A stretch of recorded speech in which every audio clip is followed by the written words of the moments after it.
हरे कृष्णा, राधे राधे। आप सभी को मदन द्वादशी की हार्दिक शुभकामनाएं। चैत्र माह के शुक्ल पक्ष की द्वादशी तिथि को मदन द्वादशी का उपवास रखा जाता है।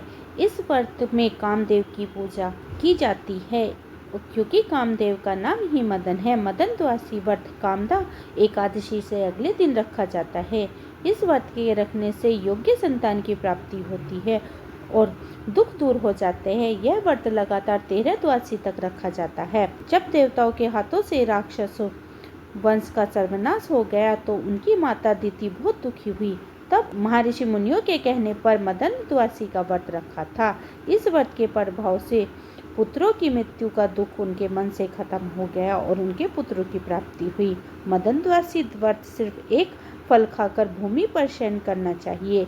इस व्रत में गोदान एवं वस्त्रदान का विशेष महत्व है। ताम्रपात्र की पूजा करनी चाहिए। नैवेद्य के रूप में ताम्रपात्र में गुड़ से बने हुए मिष्टान भगवान को अर्पित करने चाहिए और कलश में फलों के साथ जल भरकर पूजा की जाती है। इस व्रत के करने से व्रती को समस्त पापों से मुक्ति मिल जाती है और सुख शांति की प्राप्ति होती है। सुख शांति, ऐश्वर्य और पुत्र एवं धन की प्राप्ति होती है। व्रती को रात्रि में जागरण का अत्यंत महत्व है। 13 द्वादशी के बाद इसी दिन इस व्रत का अनुष्ठान से भक्तों के सारे मनोरथ सफल हो जाते हैं। आइए हम मदन द्वादशी की प्राचीन कथा का श्रवण करते हैं। मत्स्य पुराण के अनुसार प्राचीन काल में एक बार देवासुर संग्राम में देवताओं द्वारा संपूर्ण दैत्य कुल का संहार किया गया और माता दिति के सभी दैत्य पुत्र मारे गए। इस पर दिति को बहुत कष्ट हुआ और वह दुखी होकर सरस्वती नदी के तट पर अपने पति महर्षि कश्यप की आराधना करते हुए तपस्या करने लगी।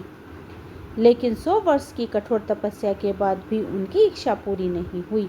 तब विफल होकर उन्होंने वशिष्ठ आदि महर्षियों से पुत्र शोकनाशक व्रत अर्थात जिससे उन्हें पुत्रों की मृत्यु का दुख कम हो जाए ऐसे व्रत के विषय में पूछा।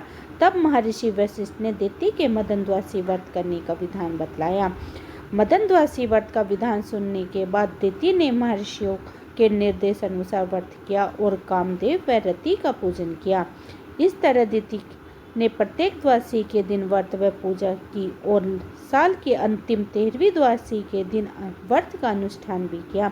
जैसे ही अनुष्ठान पूरा हुआ, महर्षि कश्यप दिति के सामने प्रकट हो गए। तब दिति ने उनसे ऐसे पुत्र का वरदान मांगा जो कि बहुत ही पराक्रमी हो और देवताओं का वध कर सके। इस तरह महर्षि ने उन्हें छूकर एक शर्त वर देते हुए कहा कि तुम्हें पूरे 1000 वर्ष तक इसी तपोवन में पवित्रता पूर्वक रहना होगा। ऐसा कहकर महर्षि कश्यप अंतर्ध्यान हो गए। इस व्रती को जानकर इंद्र दिति के पास आए और उसकी सेवा करने की इच्छा जताई। लेकिन उनकी असली मंशा तो यह थी कि वह किसी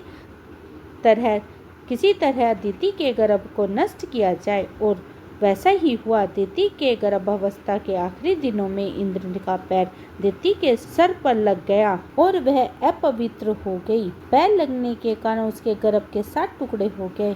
गर्भ पर प्रहार के बाद भी शिशु बच गया और एक ही जगह दिति के 7 पुत्र हुए।